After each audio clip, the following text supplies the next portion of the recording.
Tax assistant group बी त्यातील पूर्व परीक्षा 2022 याला प्रश्न आलेला आहे. अनुक्रमे 1 ते 97 पर्यंतच्या नैसर्गिक संख्यांची सरासरी काढा.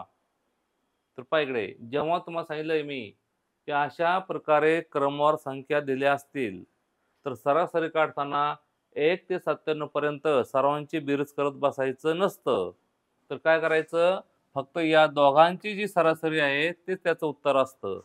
म्हणजे समजा 1 ते 10 पर्यंतच्या संख्या आहेत, तर सरासरी आपण जर खरोखर काढायची म्हणली बेरीज करून, तर 1 ते 10 पर्यंत आपल्याला बेरीज करावं लागणार. असे 1, 2, 3, 4, 5, 6, 7, 8, 9, 10 सर्वांची बेरीज करायची, 10 ने भागायचं.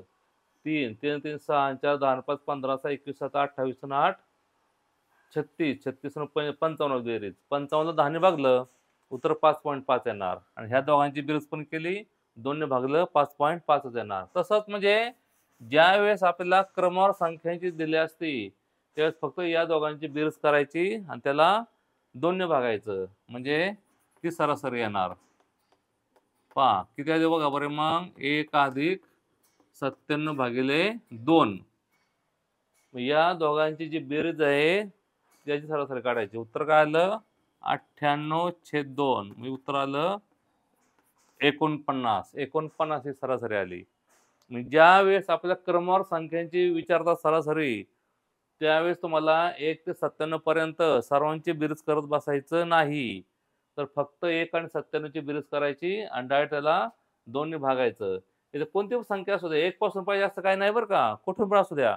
समजा आपल्याला म्हणले 21 ते 121 इथपर्यंत करा म्हणले, तर काय करायचं, 21 आणि 121 ची बेरीज करायची. 21 अधिक 121 दोनची बेरीज केली, उत्तर आलं 142. त्याला 2 ने भागायचं, उत्तर काय आलं 71 आलं. असं करायचं.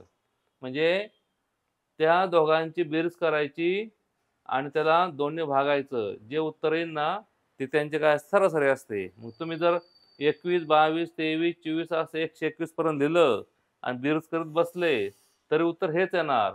शेवट त्याला मग 21 पासून 29 121 पर्यंत किती संख्या आहेत त्या शोधाव्या लागणार. मग त्यांनी भाग लावावा लागणार, तेव्हा ते उत्तर आपलं येईल. आणि आपण डायरेक्ट असं केलं, दोघांची बेरीज करायची, 2 ने भागायचं, उत्तर तेच येतं. त्यामुळे जेव्हा अशा क्रमवार संख्या असतील तेव्हा डायरेक्ट त्यांची बेरीज करायची आणि त्याला काय करायचं, 2 ने भागायचं, येईल ते उत्तर लिहून टाकायचं. ती त्यांची सरासरी असते.